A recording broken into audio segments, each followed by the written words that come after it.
2000년 2월 9일 용산 미군기지 내 영안실, 미국 직원이 한국 군무원에게 말합니다.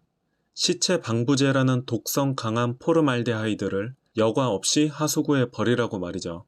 그 이유랍시고 내민 핑계는 독극물이 담긴 병에 먼지가 많다는 것. 부하 직원이 반론을 던져보지만 결국 상관의 명령을 거역하지 못하고 실행에 옮깁니다. 그 상관의 궤변에 체념한 듯 병의 먼지를 닦으며 엄청난 양을 그대로 방류합니다. 이 독극물은 대한민국을 상징한다는 한강으로 퍼지고 그렇게 괴물이 시작됩니다.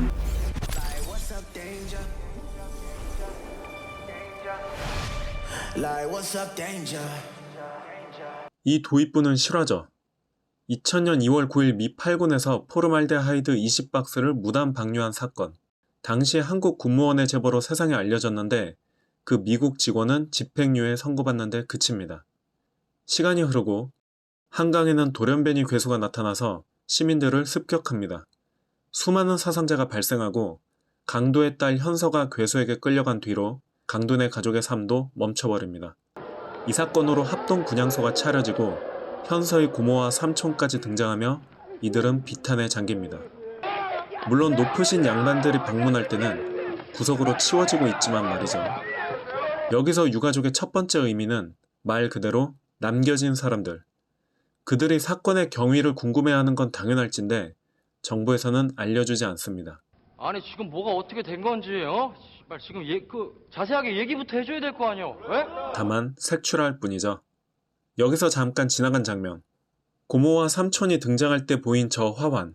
대구 지하철 참사 희생자 가족 대책위원회. 대구 지하철 참사란 2003년 2월 대구 중앙로역에서 화재가 난 지하철의 기관사가 본부에 기다리라 라는 말을 믿다가 승객만 놔두고 도망간, 그래서 200명 가까이 희생된 사건이죠. 이 화환은 봉준호 감독이 참사의 기억을 소환한 것이기도 하지만 만약 또 이런 참사가 난다면 유가족의 화환이 오겠다는 예견이기도 하죠. 그리고 이 데자뷰는 어디서 또 소환되냐면 기울어진 선체의 커튼, 그리고 들리는 목소리. 안전하니까 가만히 있으라고. 그런 주는 거야. 이런 거 다 그 지하철도 그렇잖아. 안전하니까 좀만 있어달라고 했는데 진짜 좀 있어야 됐어. 우리 진짜로 이만큼 귀여운 거야. 진짜야 이거. 사람들을 살고. 여기서 말하는 지하철이 대구 지하철 참사를 얘기한 거죠. 반신반의로 했던 이 말은 현실이 됩니다. 그리고 실제 대구 지하철 참사 유가족이 화환을 보내기도 했습니다. 괴수와 접촉이 있었던 강도는 끌려가고 정부에서는 바이러스를 의심하지만 아무도 진실을 알 수 없는 상황. 그리고 바로 그날 강도에게 전화가 옵니다. 너 살았어. 현서가 살아있었던 것. 강도는 주변에 도움을 요청해보지만 사망자 명단이 있잖아요. 가족 외에는 아무도 믿어주지 않는 상황. 충격을 받아서 우리가 이해해야지.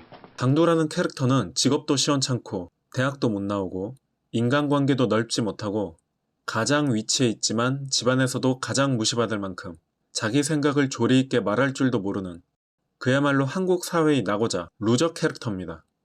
그런데 이 어눌한 강도가 다른 건 몰라도 한 가지는 확실히 알죠. 그건 바로 내 딸이 살아있다는 진실. 실제로 배는 수요일에 침몰했고 주말부터 인양된 시신을 본 의사의 숨진 지 몇 시간 안 됐다는 증언이 나왔죠. 내 아이가 살아있다는 진실. 그리고 책임자나 관계자들에게 그 진실은 그저 불편하기만 합니다. 유가족의 두 번째 의미는 헛소리하는 사람들, 믿지 못할 사람들, 민폐 끼치는 사람들, 그러니 좀 조용히 지내야 할 사람들입니다. 그리고 정말 놀랍게도 현실은 간첩이나 테러리스트를 감시하는 사찰 행위를 정부가 유가족을 상대로 사찰하라고 지시했죠. 더 이상 가만히 있을 수 없었던 강두네는 격리시설에서 탈출을 감행하고 뉴스에서는 이들이 얼마나 위험한지 도배합니다.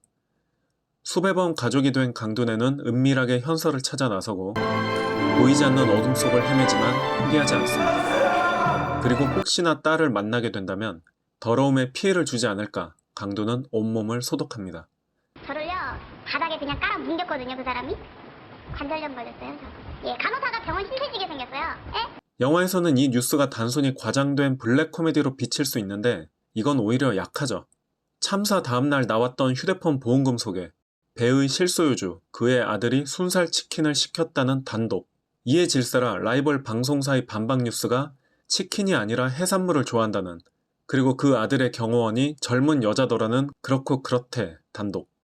지상파에서는 관심도 없는 북한 청소년 소식과 왕눈이 흥미와 돼지고기가 건강에 좋더라는 게 주요 뉴스로 나오고, 뭐니뭐니 해도 가장 앞권은 그 소유주가 입던 속옷이 명품이라는 특보. 이 모든 뉴스는 합성이 아닙니다. 현서 찾기에 지친 가족은 잠시 모여서 식사를 하게 되는데 허겁지겁 먹던 참에 현서가 합세합니다. 이 식사 장면은 환상씬인데 가족이 조촐하게 모여서 밥 먹는 것, 너무도 평범한 아무것도 아닌 이 장면은 누군가에게는 이루어질 수 없는 판타지 같은 것. 유가족이 무슨 대단한 부귀영화를 바라는 게 아니라 단순히 저녁 식사를 함께 할 수 있는 가치 있음을 바란 거죠. 그러나 이 소소한 꿈조차 이들에게는 허락되지 않습니다. 가족의 일상보다 중요하게 여겨지는 외교와 안보, 경제, 이런 류의 이유로 늘 채택됐듯 미국의 무기가 도입되고 정부에 구금된 강도는 생체 실험 당합니다. 지금 현사한테 가야 되거든. 아저씨. 우여곡절 끝에 괴수는 제거되고 강도는 예전 생활로 돌아오는데 이전과는 같을 수가 없죠. 저 시커먼 어둠만 깔리면 미지에 대해서 기댈 곳 없이 늘 경계하는 삶을 살아가게 될 것. 결국 바이러스는 발견되지 않았지만 우리는 이러한 사건의 원인은 분명히 잘못된 정보에 의한 것으로 밝혀졌습니다. 뉴스에서는 바이러스가 없는 것보다 중요한 건 잘못된 정보에 의해서라는 발표가 나오고 더 이상 이 사건에 대해 거론할 필요가 없다는 듯한 골치 아픈 뉴스를 강도는 꺼버립니다. 그리고 딸이 지키려고 했던 아이와 유사 부자 관계로서 저녁을 함께합니다. 유가족 세 번째 의미는 연대하는 사람들. 당시 온갖 조롱과 여론몰이에 시달린 유가족에게 5.18 유가족이 보낸 메시지. 그리고 이러한 비극이 재발하지 않는 방법은 남아있는 우리가 서로 연대하는 것. 이 수많은 질문 중에 다른 건 다 차치하고서라도 아직도 배가 침몰한 그 원초적 이유도 모른 채 진실은 불투명한 장막에 가린 채 아우성이 되고 아직도 세월호냐? 라는 비아냥은 협박이 되어가고 문제의 핵심은 독극물에서 시작했지만 겉의 먼지에 집착했던 본질은 사라지고 껍데기에 연연했던 첫 장면처럼 연일 언론사 종업원들의 먼지 같은 껍데기 뉴스가 도배되는 오늘날까지 다시 만나면 피해를 줄까봐 온몸을 소독했던 강도처럼 유가족은 만나는 그날을 준비하고 있습니다. 그래서 과연 괴물은 누구인가? 영화 속 괴수는 엄청난 초능력을 지닌 괴물이 아니죠. 어이없게도 괴수를 죽인 치명타는 첨단 무기가 아니라 급소에 꼬챙이 찔리면 죽을 정도인 그저 힘세고 멧돼지나 악어처럼 가죽 단단한 괴상하게 생긴 돌연변이 동물에 불과합니다. 이 작품의 진짜 괴물은 시스템이 마비된 국가입니다.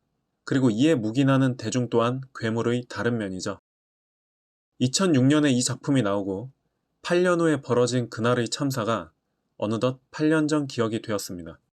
진실이 인양되지 않은 채 지나온 오늘까지 도대체 누가 책임을 다했는가? 과연 우리 시대에 어른은 존재하는가? 이토록 말해도 진실을 못 알아쳐먹고 단식하는 유가족 옆에서 치킨 피자나 처먹으며 세월호가 지겹다는 인간들에게 감독은 한마디를 남깁니다. 끝까지 돈에 빠진 새끼들 잘 살아들. 그날의 기억, 잊지 않았고 잊지 않을 괴물 리뷰였습니다.